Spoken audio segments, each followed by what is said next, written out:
Okay, that was Everybody Needs Someone by Victoria Monet and Wake Up Everybody by Teddy Pendergrass. Well, Harold Melvin in the Blue Notes, but that Google, you'll understand. So yeah, I think what I love so much about the song Everybody Needs Someone. Oh my gosh, I'm gonna get it right.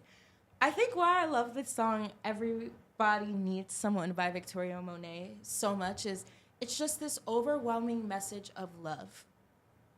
And I think that needs to shift to being the core of what makes us vote, what makes us interact with people. Like, where is the love? Where's the common thread? Where is the thing that makes us all intrinsically human, that makes us like care about one another? Like, we need more of it. And she has this lyric where she's like, I'm watching the news and turning it off, trying to pay attention, but what does it cost? And the remedy seems so very far. We got to be brave enough to love from where we are.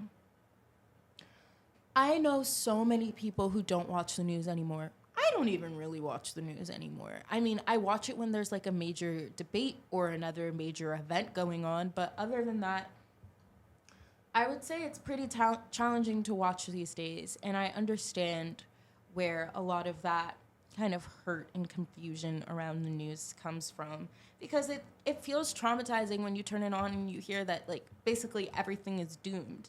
And that is really understandable, but I think there are ways to stay informed even if you feel like the news is not the easiest thing for you to watch. There's newsletters. I subscribe to like the New York Times has like a little email brief thing that they do. Like, try to find a source that you trust, that you feel like is somewhat objective, cross-reference it with other sources. But I think like if the news is too hard, you still need to stay educated in some way. But also I get like it's very emotionally draining.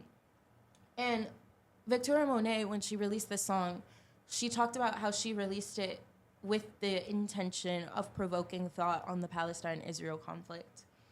And I think that conflicts with religion are extremely sensitive.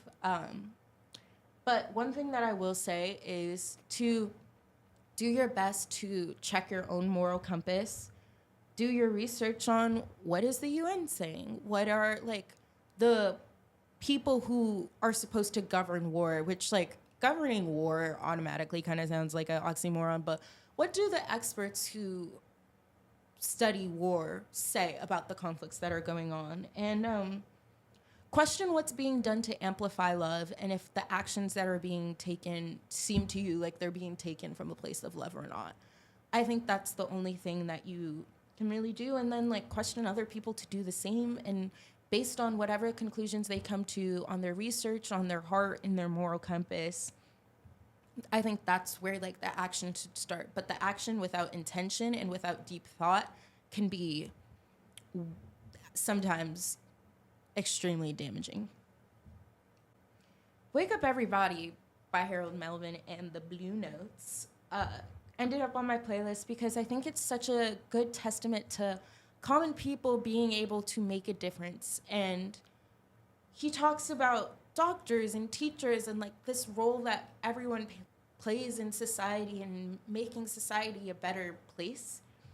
And I think that it's a great acknowledgement of how making change in your community makes the world a better place. And I think sometimes when people think like, oh, I want to make the world a better place, I want to live in my purpose, I want to do all of these things, it can feel overwhelming. But like if you just think about like whose individual life can you make better, who can you educate on an individual level, I think it's really powerful. And like even a song like that, it reminds me like why I chose to do this episode. Because like even if one person listens to this and like it helps them in some way, I think that's the reward. And that's the goal. All right. Next, we're going to talk. Well, okay. I'm going to play Zoom by the Commodores, but I talk a lot. So I'm not going to comment on it. It's just like a song about escapism and like what you want like an ideal world to look like. And I think it's like a nice break from all the like intense, more intense messaging of this show. After that, I will be playing Mississippi Goddamn by Nina Simone, and we will be ending with Nina Cried Power by Hozier. Okay, well, I hope you enjoyed those 3 songs. I'm going to do all my commentary at once as we wrap this up. So, we started off with Zoom by the Commodores. Again, tying into that theme of escapism, like, I'd like to zoom far away from here where my mind is fresh and clear. Like, I feel like it's been really difficult for me to not get really pessimistic in terms of being like, oh, well, Trump won before. What if it happens again? Like, how will my life change? Like, when I was younger, I mean, there were people in his cabinet who, like, were Republicans who were keeping his power in check and were whispering into his ear. And a lot of those people are now enemies to him. And so I think the concern, like, when you have a VP like J.D. Vance who won't even acknowledge that he didn't win the election and that couldn't say that, like, he could not verbalize that he would have certified the election, or like, it's just, I don't want to misquote, so like, scratch that. But there is a blind faith and a blind allyship to Donald Trump that JD Vance has that's really concerning, that I feel like Mike Pence, at least, like, he put country over party.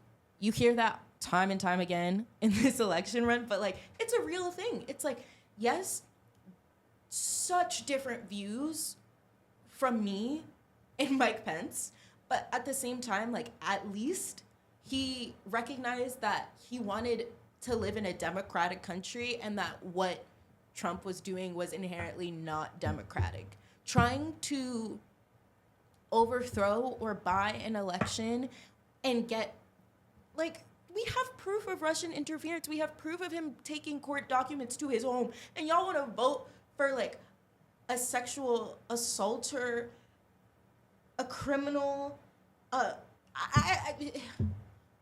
like, however frustrated you may be with the Democratic Party, and don't get me wrong, I do not think the Democratic Party is perfect. I don't think, like, that's a party that has always shown up the best for Black people. Neither party has, but, like, there's one party that at least there's an effort being made to really change the way things are, or at least uphold the democracy that we have. So, I don't know. But anyways, I put Zoom in there to share that I really relate to those feelings of escapism and the pessimism that I hold. I try to make sure that my optimism prevails. And yeah, I really do wonder whether it's going to be like Kamala wins and we see another January 6th.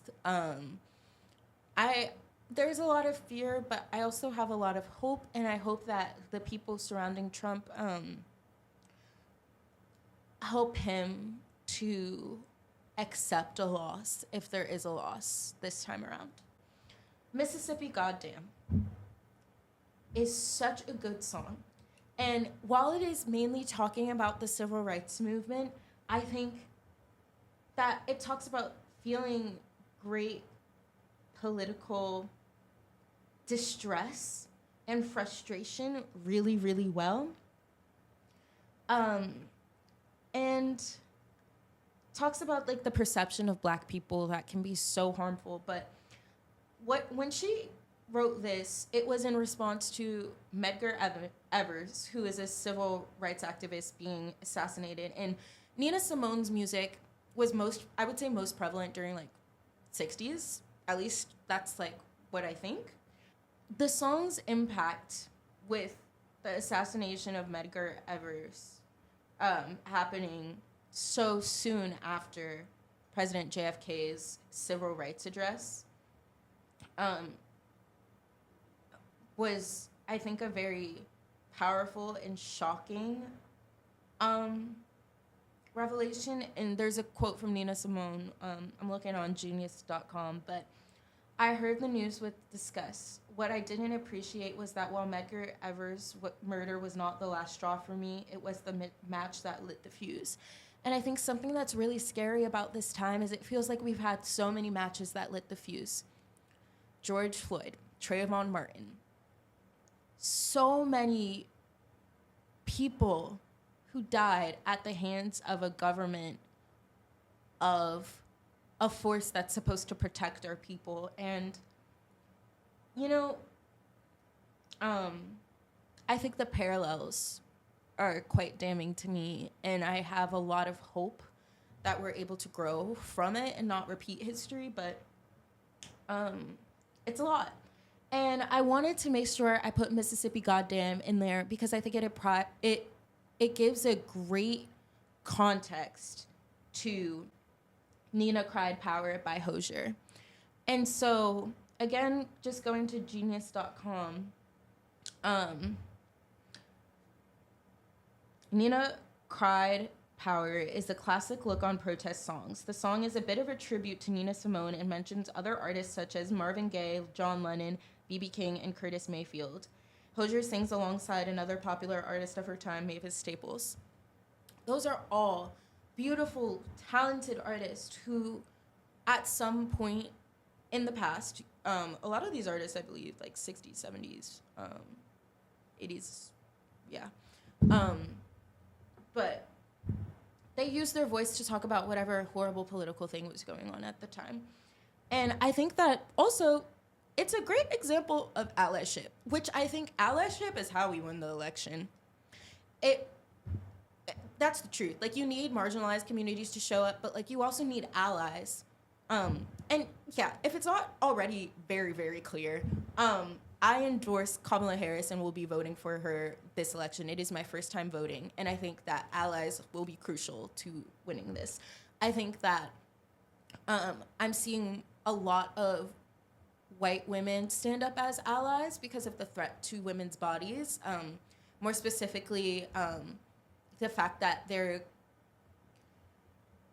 has been talk of a abortion ban at the federal level, and Trump says he won't do that. I hope he won't.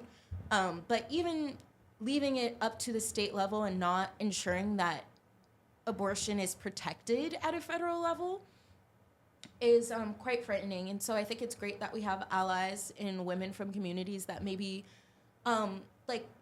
didn't necessarily feel that way. I think there are some Republican women who, for sure, like, now that their rights are feeling threatened, are choosing to vote in a different direction than they would have if they stuck to their traditional party voting for Trump. And I think that's great. And I think the allyship in this song of Hozier, a white man, bringing Mavis Staples onto this song and acknowledging all of the powerful Black women who came before to speak out is really important. But also, I think it helps talk about the fact that, like, yes, these like systems of oppression and bigotry exist, but also it's about making the change. It's about doing something and not just seeing it, the hate, and like allowing it to perpetuate and making us jaded, but fighting for it and having like a spirit and a drive to change it. And I thought that it was a great way to close out this podcast. So if you listened and you still disagree with me, I mean, yeah, that sucks, but I wrote something on Instagram a while ago, and I think that it is a great way to close this episode. If you cannot vote out of empathy for strangers, make it personal. I would like to have the choice to marry whoever I love. I have been in a situation with a bomb threat based on my identity. I am not Haitian, but the flagrant statements made by Trump incite violence against minorities. For example, Springfield. And democracy, January 6th. I want my wife and I to not be refused in businesses based on skin color, sexual orientation, etc. Some of the closest children to me exist because of IVF. My friends have family in war zones. The USA is inherently imperialist, but there are different ways these candidates handle that imperialism. Research. I would potentially be forced to carry a baby conceived through horrifying means, a baby I could not give a good life at this age or any younger age. Many of these bullet points would be made impossible, worsened, or threatened under a Trump presidency. He has said so / his teammates have outlined this in Project 2025. Read it. Even if Trump swears up and down Project 2025 isn't him, a large part of his cabinet is involved. If you can't vote for your rights, vote for mine. You will be impacted. Please don't let concepts of celebrity be your main deciders in this race. It's really not about coconut trees, a remix of Eating the Cats, Taylor Swift, a viral assassination attempt photo, or Brad. Writing that gave me whiplash. It's valid to laugh sometimes, but it is about human rights and cold, hard research. That is a bipartisan statement. Vote for you, and if you still don't want to, pretend I am your sibling, friend, child, or whatever else gets you to the polls. Thank you so much for listening to this episode of Songtalk. I know it's a longer one, but I truly hope that this touched or impacted someone. Thank you.